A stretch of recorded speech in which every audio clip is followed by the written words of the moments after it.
Today we have Tim Wolshire back with his 1959 Chevy Corvette. Man, this is gonna be a lot of fun. Like, I've never rode in one of these. Definitely never driven one, but I've never rode in one, especially not one that has the top off and everything. Which I guess that would be any car is what I'm trying to say, because I'm sounding like someone who doesn't know how to speak right now. But like, I've never rode in a car that just was wide open. Huh? Yeah, that's wide open. Yeah. So this is gonna be cool. This is gonna be fun. And I'm sure people are wondering what the ownership of like this old of a Corvette is like. Well, it's enjoyable, I'll tell you that. So, well, let's get it. I can't wait. Let's get into this ride, man. All right, I'm gonna fire up. Here we go, as I say. And it fired right up. Just a little callback here. I'm just imagining like your mom. Oh, I'm telling you, she was all nervous and everything, and it was a beautiful day like today, and like I said, she's got a lot more hair than I do, and it was blowing in the wind, so. Yep. That's the great thing about a convertible, man. Oh yeah, you know, it's nice when the weather's beautiful, you get to take it and enjoy the outdoors, you know. Oh yeah. And hear the sounds of exhaust. And, oh yeah. This thing sounds great with that V8 in it. And the, you know, the wind comes up, and you might watch your hat, you know, make sure it's on good. So, yeah, it's enjoyable. Man, this thing is cool. I'm sure that everybody driving by is like, wow, when we fly by them, you know? Yeah, I get a lot of thumbs up. From all kinds of people, bikers. Yeah. Of course, you know, if you see another Corvette, it doesn't matter what it is, you got to wave, you know. Oh yeah. But bikers, just a lot of people just, you know, wave at you as you're going by, or they'll be in the car and they'll give you a thumbs up. And, so it put a smile on my face, you know. Yeah. So what are some of these things that you probably watch out for when driving this thing? I mean, obviously you have to deal with the crazies that aren't paying attention. Oh, absolutely. I mean, just number one, people, you know, on cell phones. That's a big one, you know, coming. That's just everyday driving with anything. But with this car, I'm always looking ahead. Of course, I don't get behind any. Try to stay away from any, you know, 18-wheelers, especially with anybody hauling gravel or dirt. That's very obvious. That's with any car. And then I look up about people mowing grass. Yeah. And somebody waving to us right there. Yeah, it's Mr. TC.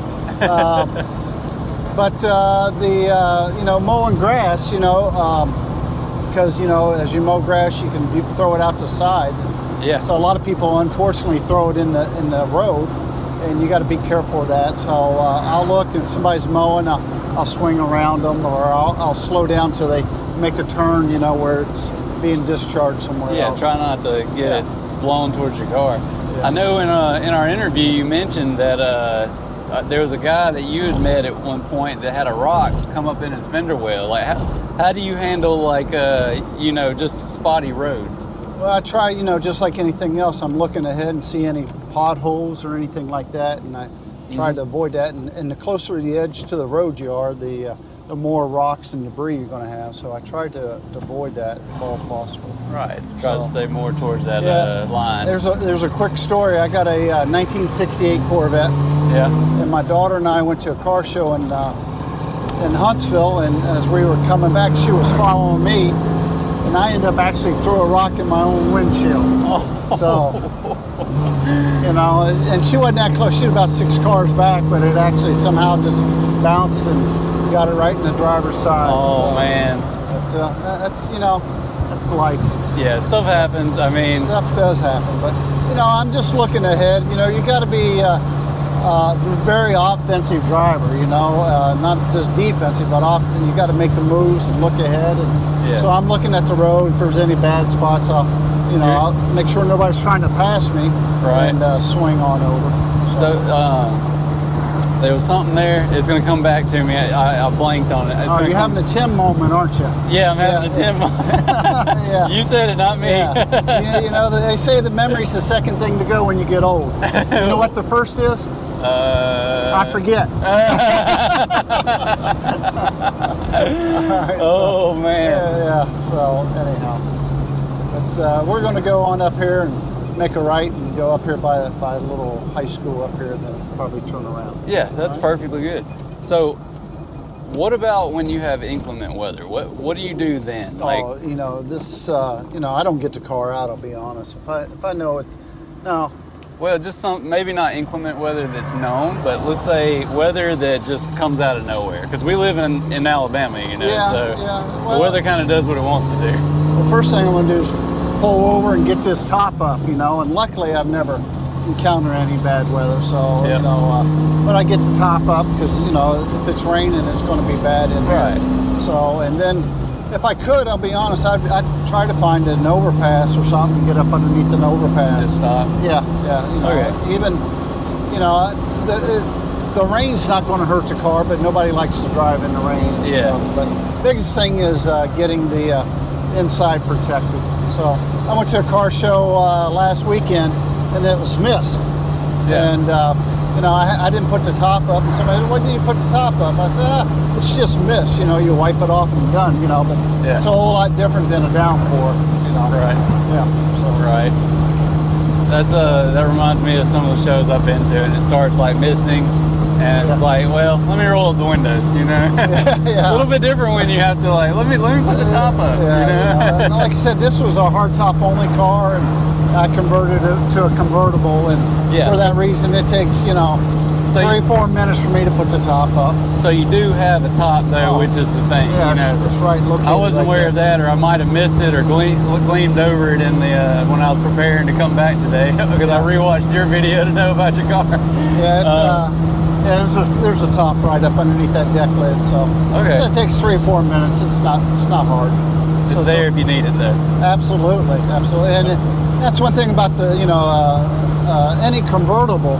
I recommend, especially in the wintertime, people who don't drive the cars to put the top up and latch it, Yeah. because in cold weather things shrink, or cooler weather. Yeah. And a lot of people are like, oh, I'm not driving it. Then 5 years later they get the top out and it's all wrinkled and it's shrunk, and Yeah. so you want to keep those tops taut and stretch. Yeah. So most definitely. So when I'm done with shows in the fall, I put the top on it for the winter time. Do you do anything special with the top? Since this is a convertible, I guess you have that ownership aspect of it too. Like, is there anything No, special? there's nothing special that I do to it. No, Okay. No, just make sure that I have it up, and like I said, when I usually do it, it's a nice day out that I'm. Like I said, it's heat and it makes it a little bit more flexible. Yeah. And I might leave it a day or two without the latches all the way down, and then I'll go back out there and put the latches down so it stretches some. Okay. So, yeah. Yeah, well, this is a cool ride, man. Like, I love it. It honestly, it feels a lot more modern than I thought it was. It is a little bit shorter, maybe than a tall person. Uh-huh. Yeah. But Well, it's got this big old steering wheel, and because it doesn't have power steering. Yep. But, compared to the C7, though, I'm like, we're nice low to the ground. It feels real nice in all honesty. So. well, good. I'm glad it does. I'm going to make a turn here and turn around. Well, I tell you, do you think you have anything else to say, or like I might just turn around here on the way back and get us a nice little ride along if you. No, think? like I said, I'm very fortunate. I'm a blessed man in many different ways, and to have a car to go out and enjoy, and not only to me to enjoy, but other people to get enjoyment out of in different ways by looking at it, bringing back memories, asking questions about it. I like when people ask questions about it. Yeah, well, I know this thing is really cool. It's a really nice ride, man. I like getting out there and telling stories and pass it on, and and people who, like I said, unfortunately had one and had to sell it for whatever reason, and they wish they had it back. Yep. So it's just a nice old car. And I like older things, they're getting harder and harder to find, Yeah. But, Older things, when they're built right too, they tend to hold up a lot better than well, when you do things. it yourself, you take pride in it, and it means something more to you instead of just buying the car. And, Yeah. some people don't have the time to build one, or have the knowledge or anything like that. I never built one before, and of course I didn't do the paint and the body, but I did all the mechanicals. So if it breaks, it's on me, you know. You can get out there and learn to do it. It's a good thing on an old car. You don't have to have a prior knowledge to it. Right. So, no, other than that, I just enjoy the ride, and you know, like right now it's probably 78, 80 degrees out. Lower humidity, and it feels great. It is perfect, man. Yeah, like, I mean, this is great cruising weather. You know, this is what it's all about. I couldn't have asked for a better day to come and do this with you either. Like, I mean, just you're right. The weather, the temperature, like it is a perfect day. Yeah, I mean, you can drive all day like this, you know, and it's a lot different. You know, I don't have much hair or anything, but you know, if the sun was out, you know. Yeah, I get a little crazy, you know. Yeah, I'm jealous now. Now you're making me jealous, you know. Well, luckily, I don't think anyone's going to be seeing me too much in the picture, so. Yeah, you know, you get out and you look at the fields here. We're looking at cotton fields on the left and right.